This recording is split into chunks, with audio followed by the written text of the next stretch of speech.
দুর্নীতির মামলায় শেখ হাসিনাকে ২১ বছর কারাদণ্ড দিয়েছে আদালত।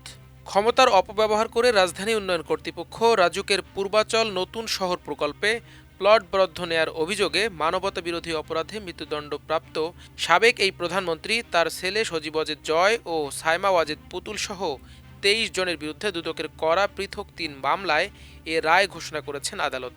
আদালত জানিয়েছে, কোনো নিয়ম না মেনে ক্ষমতার অপব্যবহার করে এই প্লট বরাদ্দ নেন আসামিরা।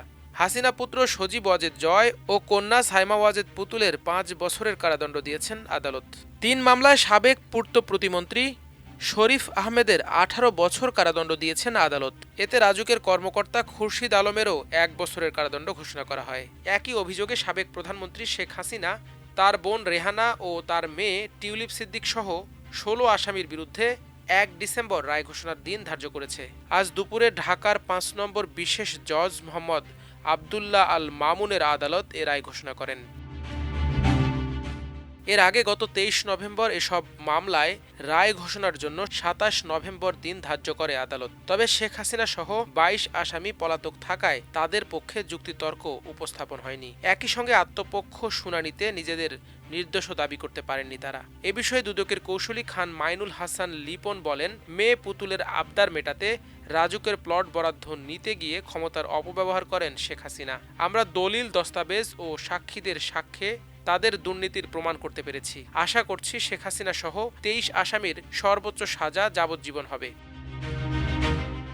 তবে ৩ মামলায় কারাগারে থাকা একমাত্র আসামি রাজুক কর্মকর্তা খুরশিদ আলমের আইনজীবী মোহাম্মদ শাহিনুর ইসলাম বলেন, এসব প্লট বরাদ্দে ওই সময় খুরশিদ আলমের কিছুই করার ছিল না। তিনি এসব কাজের জন্য কোনো পদোন্নতি বা বেনিফিট নেননি বা কোনো ধরনের সুযোগ সুবিধাও গ্রহণ করেননি। তাই এসব মামলায় তিনি কোনোভাবেই অভিযুক্ত নন। আশা করছি ন্যায় বিচার পেলে খালাস পাবেন তিনি।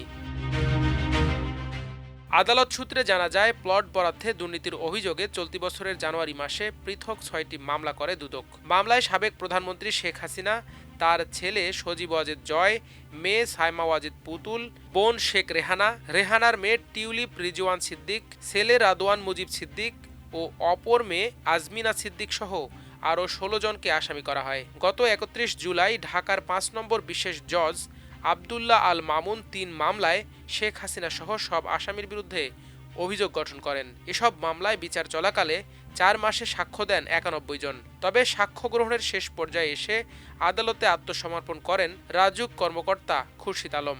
এরপর ৩ মামলায় সাক্ষ্য দেয়া সব সাক্ষীকে রিকল করে জেরা করেন তার আইনজীবী শাহিনুর ইসলাম। গত ২৩ নভেম্বর আত্মপক্ষ সমর্থনে খুরশিদ আলম নিজেকে নির্দোষ দাবি করেন। তবে পলাতক থাকায় এ সুযোগ পাননি হাসিনা, জয়, পুতুল সহ ২২ আসামি।